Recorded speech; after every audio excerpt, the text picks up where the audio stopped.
Hello everyone, यहाँ पर हम लोग देख रहे थे डबल इंटीग्रेशन सीरीज और आज का अपना टॉपिक है चेंज ऑर्डर ऑफ इंटीग्रेशन। मतलब हमें ऑर्डर को चेंज करना है, उसके बाद इंटीग्रेशन सॉल्व करना है। ऑर्डर चेंज करने का मतलब क्या होता है, जैसे यहाँ पर मेरे पास सम है तो इसमें क्या दिया है, डीवाई डीएक्स दिया है, तो इसे हमें डीएक्स डीवाई लिखना पड़ेगा। अगर डीएक्स डीवाई होता तो डीवाई डीएक्स लिखते, उल्टा कर देते। तो डायरेक्टली आप इसको चेंज नहीं कर सकते, इसके लिए कुछ प्रोसेस है। ओके, और ये वाला टॉपिक जो होता है सबसे आईएमपी होता है यूनिवर्सिटी में, इसी में से सम ज्यादातर आते हैं। Okay, change order of integration से। ओके, तो उसके लिए प्रोसेस क्या है चेंज ऑर्डर ऑफ इंटीग्रेशन करने के लिए, तो मैं आपको बताता हूँ उसका प्रोसेस क्या है। तो बिना टाइम वेस्ट किए चालू करते हैं हम। तो इसका प्रोसेस क्या है, ओके, तो सबसे पहले आपको फाइंड करना पड़ेगा इक्वेशन। ओके, इक्वेशन फाइंड करने के बाद आपको डायग्राम स्केच करना है, मतलब डायग्राम बनाना है। उसके बाद आपको फाइंड करना है लिमिट।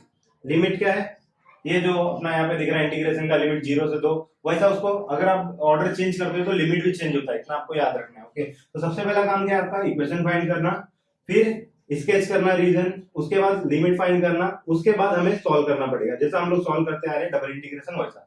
तो ये 4 स्टेप है जो आपको याद रखना है चेंज ऑर्डर ऑफ इंटीग्रेशन में। ओके, तो सबसे पहले हम लोग ये सम सॉल्व करते हैं और इसमें हम लोग इक्वेशन फाइंड करते हैं, डायग्राम बनाते हैं, लिमिट फाइंड करते हैं और सॉल्व करते हैं कि किस तरह से सॉल्व होगा। ओके, तो सबसे पहला काम यहाँ पे हम लोग क्या करने वाले, इक्वेशन फाइंड करेंगे। ओके, तो इक्वेशन कैसे फाइंड करना है, देखो अंदर क्या है डीवाई, अगर डीएक्स से डीवाई से कुछ फर्क नहीं पड़ता है, हमें क्या रखना है अंदर क्या है, अंदर यहाँ पे क्या है डीवाई, तो ये वाला लिमिट जो होगा वाई का होगा। बाहर क्या है डीएक्स, तो बाहर वाला लिमिट क्या होगा एक्स का होगा। ओके, तो अभी अंदर क्या है डीवाई, तो अंदर ये वाई इक्वल टू क्या हो जाएगा 0। ओके, वाई इक्वल टू 0 और y equal to 4 minus x square, इतना हो गया। अभी बाहर का है dx है, तो ये x का लिमिट होगा। ओके, तो x इक्वल टू क्या हो जाएगा 0 और x इक्वल टू क्या हो जाएगा 2। तो इक्वेशन आपने फाइंड कर लिया। ओके, आपने इक्वेशन फाइंड कर लिया तो फर्स्ट स्टेप अपना हो गया। तो आपको इक्वेशन इसी तरह से फाइंड करना है, इतना हो गया। अब उसके बाद आपको सारे इक्वेशंस का डायग्राम बनाने आना चाहिए कि किस तरह से सारे इक्वेशन के डायग्राम बनेंगे। ओके, तो y इक्वल टू 0 है तो ये x एक्सिस होता है, x इक्वल टू 0 है ये y एक्सिस होता है, x इक्वल टू 2 है, ये भी लाइन आपको ड्रॉ करने आता है। लेकिन ये क्या है भाई, ये आपको समझ में नहीं आएगा कि क्या है ये। ओके, तो मैंने आपको बताया, पिछले आपने मेरे वीडियो देखे होंगे, तो एक तरफ y पे अगर 1 होता है पावर और दूसरी तरफ x के ऊपर स्क्वायर होता है तो पैराबोला होता है। ओके, यहाँ पे क्या है y के ऊपर 1 है, यहाँ पे क्या है x के ऊपर स्क्वायर है। अगर दो वेरिएबल है x एंड y, अगर एक के ऊपर 1 होता है पावर, एक के ऊपर 2 होता है तो पैराबोला होता है। ओके, तो ये पैराबोला है। तो आपने नॉर्मल पैराबोला देखा होगा कि x square equal to 4ay होता है। अगर देखो यहाँ पर सेम सेम दिख रहा है, एक तरफ स्क्वायर है एक तरफ y है, एक तरफ यहाँ पर भी स्क्वायर है एक तरफ y है। ओके, तो दोनों पैराबोला सेम सेम दिख रहे हैं। तो ये पैराबोला मैंने आपको बताया कि किस तरह से बनता है, तो बता देता हूँ वापस से मैं। अभी y के ऊपर 1 है, जिसके ऊपर भी 1 होता है डायग्राम उसी पे बनता है। ओके, तो y पे डायग्राम मेरा पैराबोला बनेगा, लेकिन y के आगे क्या है प्लस है कि माइनस वो देखना पड़ता है। तो यहाँ पे क्या है प्लस है, तो ऊपर की तरफ y पे ऐसा डायग्राम बन जाएगा। ओके, अभी आप बोलोगे कि भाई ये x square equal to minus 4ay होता तो माइनस है यहाँ पे और y के ऊपर 1 है, डायग्राम y पे बनेगा, और माइनस है तो ये नीचे की तरफ बनेगा ऐसा। ओके, तो ये नॉर्मल है, ये स्टैंडर्ड फॉर्मूला है किसका, पैराबोला का। लेकिन ये जनरल फॉर्मूला क्या होता है, ये लेकिन अलग दिख रहा है ना, इसमें तो आगे 4 भी है, कांस्टेंट भी है, लेकिन यहाँ पर तो माइनस प्लस में कुछ है नहीं। ओके, तो इसका एक इक्वेशन है, मैं आपको बताता हूँ। तो यहाँ पर देखो मैंने जो डायग्राम बनाया, एक तरफ स्क्वायर था तो स्क्वायर वाले को एक तरफ ले लिया, तो इसमें भी मैं क्या करता हूँ कि स्क्वायर वाले को एक तरफ ले लेता हूँ और y को एक तरफ भेज देता हूँ। ओके, तो जब मैं माइनस एक्स स्क्वायर को इस तरफ भेजूंगा तो ये इस तरफ प्लस हो जाएगा, और 4 ऐसे ही है, और ये प्लस y है उस तरफ जाएगा तो माइनस y हो जाएगा, इतना हो गया। अब दिख रहा है वैसा सेम सेम हल्का हल्का। ओके, लेकिन अभी ये तो भी बीच में माइनस है, तो इसका जनरल इक्वेशन आपको मैं बताता हूँ पैराबोला का। तो जनरल इक्वेशन क्या होता है, x माइनस ए का square equal to y minus b. Okay, ये जनरल इक्वेशन होता है पैराबोला का। तो इसके हिसाब से इसको कंपेयर करना है आपको।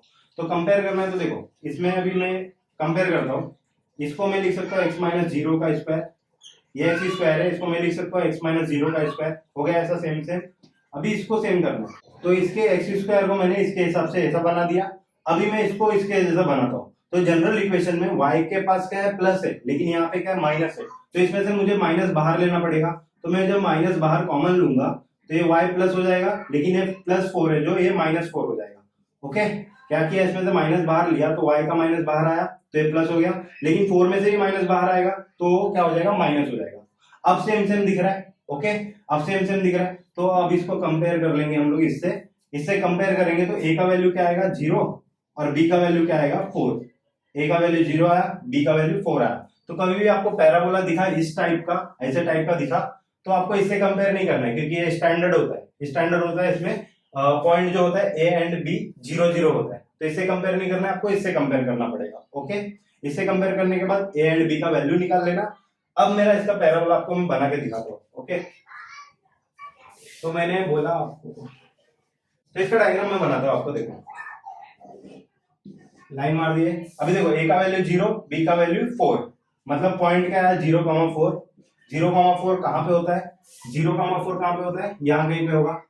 ओके, 0,4 यहाँ पे होगा कहीं, क्योंकि x यहाँ पे 0 होता है एंड y यहाँ पे 4 होता है। तो आपको पॉइंट तो पता होगा प्लॉट करना, तो उतना मैं उसको बता नहीं रहा हूँ। अभी जो पैराबोला है देखो, तो अभी डायग्राम किस तरफ बनेगा? नीचे की तरफ डायग्राम बनेगा कि ऊपर की तरफ पैराबोला बनेगा, वो देखना है। तो मैंने आपको बताया कि अगर बाहर माइनस होता है तो डायग्राम नीचे की तरफ बनेगा, अगर बाहर प्लस होगा तो डायग्राम ऊपर की तरफ बनेगा। तो यहाँ पे क्या है? बाहर, तो यहाँ पे बाहर क्या है? माइनस है बाहर, तो मेरा डायग्राम जो रहेगा वो नीचे की तरफ बनेगा पैराबोला। ओके, इस तरह से बनेगा। इतना हो गया, इतना समझ लिया आपको। अभी एक चीज, कभी भी एक चीज, अभी पैराबोला में एक चीज प्रॉपर्टी होता है कभी भी, कि आपको पता है अगर ये पॉइंट कितना है, 4 है, तो जब ये एक्स एक्सिस पे डिवाइड करेगा तो 2 पे, आधे पे डिवाइड करता है। मतलब ये जो एक्स एक्सिस पे पॉइंट होगा वो 2 होगा, यहाँ पर भी डिस्टेंस 2 होगा। ओके, आधे पे डिवाइड करता है। अगर ये पॉइंट 8 होता तो ये 4 पे डिवाइड करता है। इतना फिक्स है पैराबोला में। तो आपने पैराबोला डायग्राम बना लिया। ओके, मैं इसको रफ कर देता हूँ बाकी चीजों को।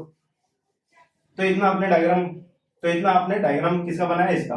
अब मैं y इक्वल टू 0 बनाता हूँ। y इक्वल टू 0 क्या होता है? x एक्सिस होता है। ओके, तो इसमें मैंने दिखा दिया y इक्वल टू 0। इतना हो गया, ये भी डायग्राम बन गया, ये भी डायग्राम बन गया। x equal to 0, x equal to 0 ये होता है, x equal to 0 x y axis होता है, वो भी दिखा दिए। अभी x इक्वल टू 2 है। ओके, आपको पता है कि भाई x इक्वल टू अगर 2 है यहाँ पे, तो लाइन ऐसे जाता है। x इक्वल टू 2 होता है तो y के पैरेलल उल्टा होता है। अगर y इक्वल टू 2 में बोलता तो ये यहाँ पे y इक्वल टू 2 यहाँ पे होता है, y इक्वल टू 2 यहाँ पे होता है, और वो x के पैरेलल होता है। ओके, तो उल्टा आपको याद रखना है कि x इक्वल टू 2 है तो y के पैरेलल, और y इक्वल टू 2 है तो x के पैरेलल। तो अभी x इक्वल टू 2 कहाँ पे? x इक्वल टू 2 यहाँ कहीं पे होता है, तो लाइन ऐसा जाएगा। ओके, लाइन ऐसा जाएगा x इक्वल टू 2। तो सारे डायग्राम आपने बना लिए, मतलब सारे कर्व को आपने प्लॉट कर दिया, चारों को, इसको भी बना लिया, इसको भी बना लिया। अब हमें देखना है कॉमन रीजन, कि रीजन कॉमन कौन सा आ रहा है। ओके, आपका 2 काम हो गया, इक्वेशन फाइंड कर लिए, डायग्राम बना लिए। अब लिमिट फाइंड करना है। लिमिट फाइंड करने के लिए आपको रीजन पता होना चाहिए कि भाई वो रीजन कौन सा कॉमन आ रहा है इसमें। ओके, तो चारों कर्व के बीच में रीजन कौन सा कॉमन आ रहा है देखते हैं हम लोग। एक लाइन ये है, एक लाइन ये है, और एक लाइन ये है, और ये कर्व है। तो आपको साफ साफ दिखता होगा कि भाई ये पार्ट कॉमन आ रहा है, साफ साफ दिखता होगा। ये पार्ट तो कॉमन नहीं आएगा। ये पार्ट क्यों कॉमन नहीं आएगा? क्योंकि इसमें x इक्वल टू 2 लाइन तो है ही नहीं भाई, x इक्वल टू 2 लाइन तो यहाँ पर है, तो रीजन कॉमन ये दिख रहा है आपको साफ साफ। इतना हो गया, रीजन आपने बना लिया। अब हम लोग फाइंड करते हैं लिमिट। ओके, तो लिमिट आपको फाइंड करना मैं सिखाता हूँ। तो लिमिट फाइंड करना ही सबसे आईएमपी होता है। ओके, तो लिमिट किस तरह से फाइंड करना है वो आपको मैं बताता हूँ। डायग्राम, अभी क्वेश्चन लिखेंगे हम लोग वापस से। इंटीग्रेशन क्वेश्चन क्या है अपना? x into e raise to 2y divide by 4 minus y, और यहाँ पे क्या है? dy dx है, इसको मैं लिख दूंगा dx dy।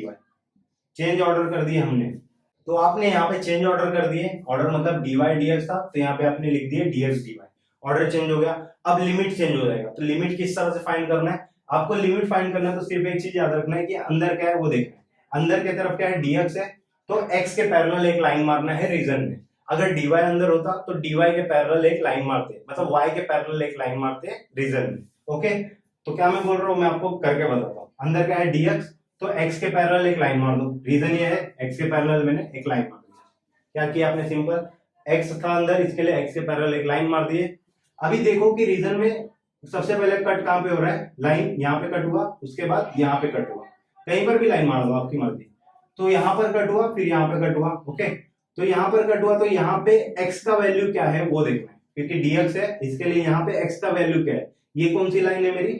x equal to 0 की लाइन है ना, तो इसमें x का वैल्यू क्या होगा? हर जगह पे 0 होगा, तो इसके लिए मैं यहाँ पे लिखूंगा 0। इतना हो गया। अब दूसरा x कहाँ पे कट किया? यहाँ पर कट किया। ओके, यहाँ पर कट किया। अभी ये वाला कर्व में, ये वाले कर्व में x का वैल्यू क्या है वो देखना है। तो सबसे पहले ये वाले कर्व का मैंने इक्वेशन यहाँ पे लिखा नहीं है, लिख देता हूँ। ये इक्वेशन था, क्या था, y equal to 4 minus x square. Okay, ये वाला कर्व क्या था मेरा, y equal to 4 minus x square.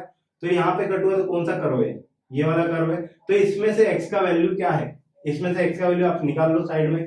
कैसे निकालेंगे, मैं क्या करता हूँ, x square minus 4 minus y को उस तरफ भेजा, x को इस तरफ भेजा, तो x का वैल्यू क्या आएगा, under root 4 minus y, under root में हो जाएगा।